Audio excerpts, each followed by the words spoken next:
January 12, 2011. A crew of astronauts led by Commander Jo Fowler is doing maintenance at a satellite repair station. Joe's friend, astronaut Brian Harper, notices an unusual swarm of nanotech creatures heading toward them. The swarm hits the satellite. Brian attempts to save his friend, Alan Marcus, but Brian gets knocked back by the swarm and Marcus is lost along with another astronaut. Brian makes it to Joe's shuttle and manages to fly themselves back to Earth. 18 months later, Brian has become disgraced by NASA after his reports of the swarm attacking them are written off as crazy talk. His friendship with Joe suffers a fallout, and he ends up divorcing his wife Brenda. She moves to Jersey with their son Sonny, and he becomes distant from his father. 10 years later, megastructurist KC Houseman sneaks into the University of California to gather information on unusual moon activity. He goes to his regular job at a fast food restaurant where he gets confirmation of strange readings coming from the moon's orbital trajectory. Jo still works at NASA but is now divorced from her ex-husband, General Douglas Davidson. They share custody of their son Jimmy, and Jo also houses foreign exchange student Michelle, who also takes care of Jimmy. At work, Jo is told of strange activity coming from the moon. KC pretends to be Brian as he is called to speak for a class field trip at a museum. When Brian actually shows up, KC attempts to present his readings and information about the moon getting closer to Earth. But Brian dismisses him and has security take KC out, but not before KC throws his info at Brian to read. Brian now lives alone while Brenda has remarried Tom Lopez and has 2 daughters with him, Nikki and Lauren. Brenda calls Brian because Sonny is seen on the news being chased by the police. After he is arrested, Brian attempts to go to his bail hearing. But because of his interruptions and the lawyer saying money is no object, the judge postpones the hearing for a week, forcing Sonny to be in jail for that long.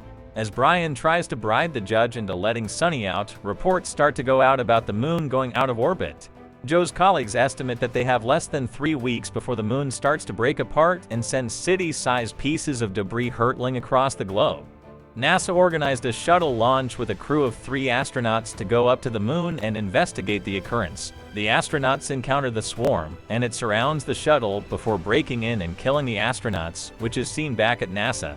Panic around the planet begins to ensue, with looting and rioting going around. Soon the tsunami hits California, wherein Brian has to help KC when he gets swept up by the water. After Jo observes the footage from the shuttle and finds a hole dug into a crater floor, she digs into the old NASA archives and finds helmet cam footage from Brian's suit during the first failed mission.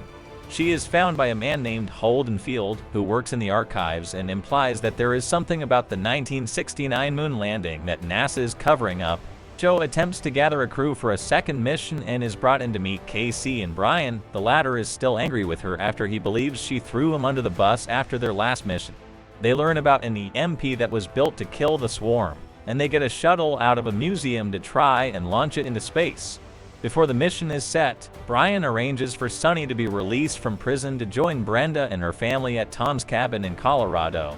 He is joined by Michelle and Jimmy as they make the drive out there. As another disaster is imminent, Jo and Brian act quickly to set the mission into motion, with KC being invited to join since he knows about megastructures more than they do. They all board the shuttle, just as a gravitational abnormality causes a huge ocean wave to come toward the city. The crew launches just before the water can hit them. Sonny bonds with Michelle and Jimmy on the drive to Colorado, with Sonny speaking to Doug to assure him that Jimmy is safe.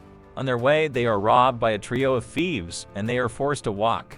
Another gravitational shift causes people to be pulled up into the air, but Michelle holds onto Jimmy. They eventually make it to Tom's place, but not before a crazy lady with a gun fires at them, thinking they are intruders. In space, the trio makes it to the moon and find the swarm surrounding it.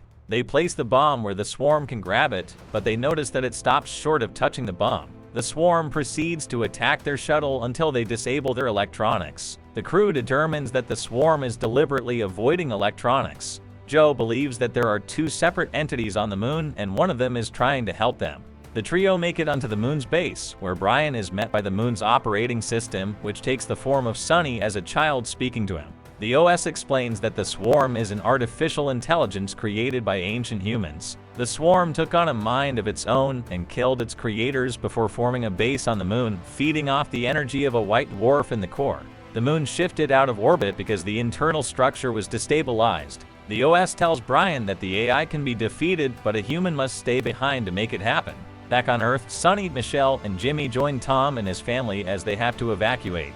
The thieves from earlier try to rob them, but Sonny and Tom hold them off with guns. As they try driving away, the thieves pursue them and attempt to run them off the road. The moon then causes another gravitational shift where chunks of the Earth's mass begin breaking off the ground. The leader of the thieves is crushed by debris while the remaining two thieves crash their car against a chunk of mass after Sonny manages to drive off a ramp to safety. Meanwhile, the President of the United States issued an order for nukes to be launched at the moon in a last-ditch effort to save everyone. Sonny, Tom, and everyone else put on oxygen masks as the air starts to thin, and they make their way to a cave for safety. Nikki's oxygen runs low, so Tom gives her his tank. He starts to lose his breath and tells Nikki to just keep walking before he dies.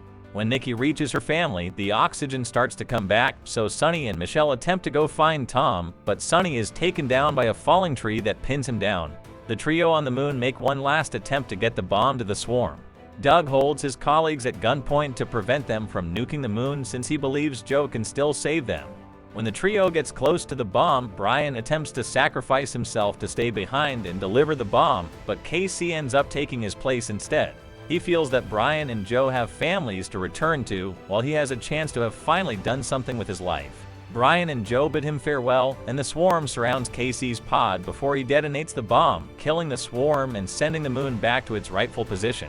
Brian and Jo are close enough to the Earth to fly out on a pod. Brian and Jo make it to be reunited with their families. Brian is told about Tom's fate, and he tells Brenda that he is a great man. He also tells Sonny that KC saved the world. Back on the moon, KC's consciousness is uploaded to the base. He meets the operating system, which takes the form of his mother.